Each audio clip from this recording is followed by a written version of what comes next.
आज हम लोग देखेंगे प्री डीएलएड का जो एग्जाम हुआ उसका हिंदी और इंग्लिश का आंसर की। तो पहला क्वेश्चन था अर्जुन का पर्यायवाची नहीं है। सब्यसाची, गुड़ाकेश, सुकोदन और धनंजय। तो इसमें कौन सा आंसर सही होगा? सुकोदन, क्योंकि बाकी तीनों ही अर्जुन का पर्यायवाची है। अगला क्वेश्चन है उच्चारण अवयवों से निकली हुई ध्वनियों को लिखित रूप देने के लिए जो स्वरूप दिया जाता है उसे कहते हैं अक्षर, वर्ण, ध्वनिया या लिपि। तो इसका आंसर क्या होगा आपका? लिपि। निम्नांकित को उचित शब्दों का उचित क्रम में लगाइए। देखिए इसमें सबसे पहले क्या होगा, हम देखिए एक ही, सबसे पहले क्या आएगा? एक ही। तो देखिए डी हो गया, थैली के तो ए हो गया, चट्टे बट्टे सी बी। तो कौन सा आएगा आंसर? B number. लिखित अभिव्यक्ति के लिए सबसे पहले बच्चों को बालू में फिर स्लेट पर चील बलैया करने देना चाहिए। बिल्कुल सही है।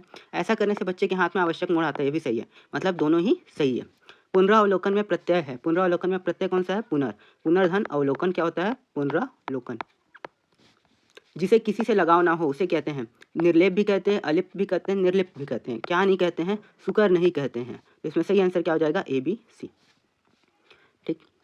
सीता ने रोटी खाई, ये किस तरीके का भूतकाल है? मतलब यहाँ देखिए चारों भूतकाल का है। इस तरीके का क्वेश्चन किस में भी आया था? आपका प्री बीएड के एग्जाम में भी आया था। और सेम टू सेम क्वेश्चन इसमें क्या आ गया? प्री डीएलएड के एग्जाम में भी आ गया है। तो देखिए पहला क्या हो गया? सीता ने रोटी खाई, ये कैसा है? सामान्य भूतकाल है। सीता ने रोटी खाई है, रोटी खाई है किस तरीके का है? आसन भूतकाल है। सीता ने रोटी खाई थी, ये पूर्ण भूतकाल है। और सीता ने रोटी खाई होगी, ये कैसा है? संदिग्ध भूतकाल है। तो इसमें सही आंसर क्या हो जाएगा? ए नंबर। ठीक। उसके बाद है अगला, पिता ने कहा बेटी तुम क्या चाहती हो बताओ। उपयुक्त वाक्य में उचित विराम चिन्ह का उपयुक्त होगा।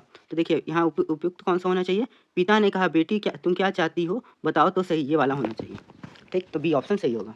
इसके बाद है उसने बुलाया इसलिए मैंने सोचा कि मुझे जाना चाहिए। वाक्य में संयोजक क्या? संयोजक क्या? जो दो वर्डों को जोड़ रहा है। तो इसमें क्या होना चाहिए? इसलिए। उचित वर्तनी युक्त शब्द का चयन करिए। सहानुभूति का सही रूप कौन सा है? तो इसमें सही आंसर क्या होगा? सी। ठीक। अब आते हैं हम लोग इंग्लिश की ओर। और वीडियो पसंद आ रहा तो प्लीज़ इस चैनल को लाइक शेयर और सब्सक्राइब जरूर करिएगा। They fill in the blanks win the game but I doubt it. तो क्या होगा इसका सही answer? They can. A person who knows everything, जो सभी चीज़ को क्या कहते जानता है उसको क्या बोलते हैं? ऑमनीसीनेंट। ठीक है।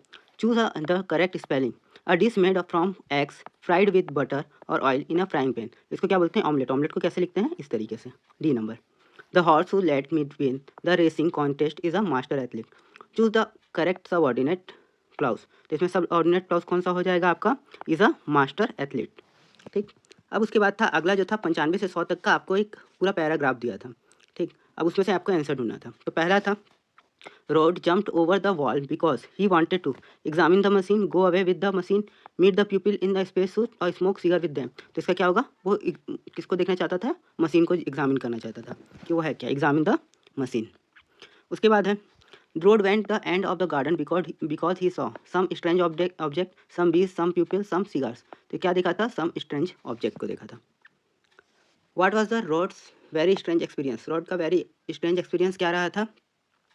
तो इसमें सही आंसर क्या होगा? Rod's a number of bright object. जब वो सो रहा था तो उसको नंबर ऑफ ब्राइट ऑब्जेक्ट दिखे थे। उसने सोचा था कि वो 20 है। The correct sequence of the sentences are. इसमें बोला है करेक्ट सेंटेंस बताना है। तो देखिए सबसे पहले क्या था? ही hear the lowering hammering noise. तो सबसे पहले क्या आ जाएगा? 5। उसके बाद क्या होगा? He wanted to see the machine more clearly. उसके बाद he wanted to live with the machine. उसके बाद क्या होगा? The machine we are living without him. उसके बाद क्या है? A wave of hot air pushed him back. तो इसका सही आंसर क्या होगा? C number. उसके बाद the figures in the space suit were. तो कैसा था? Walking around. यहीं पास कहीं लिखाया था, यहाँ पास ही कहीं था। लो ये लास्ट में ही कहीं पास है, इसको देख लीजिएगा। अब आते हैं लास्ट में। Why did the Rod took out of his bedroom window. वो क्यों बेडरूम विंडो से बाहर आया? He hear the hammering noise. Why Rod decide to take the closer look. तो क्यों क्लोजर लुक में देखना चाहता था? तो क्लोजर लुक में क्यों देखना चाहता था? When the bright object landed the field become dark. इसलिए उसको क्लास में जाकर देखना था। ठीक है। तो यार से सही आंसर क्या हो जाएगा आपका? B number. ठीक। इसके बाद हो जा रहा है why Rod wanted to join them. तो क्यों ज्वाइन करना चाहता था? They had to come from the quiet and peaceful planet. इसलिए उनके पास जाना चाहता था। Why Rod feels very sad he wanted to go to the happy peaceful planet. वो वहाँ जाना चाहता था लेकिन उसको जो मशीन से आए थे उसको नहीं ले गए। तो इस तरीके से 20 क्वेश्चन है हिंदी और इंग्लिश के। आपके इसमें कितने सही हुए उसको आप लोग कमेंट में जरूर बताइएगा। वीडियो पसंद आया तो प्लीज़ इस चैनल को लाइक शेयर और सब्सक्राइब जरूर करिएगा। Thank you.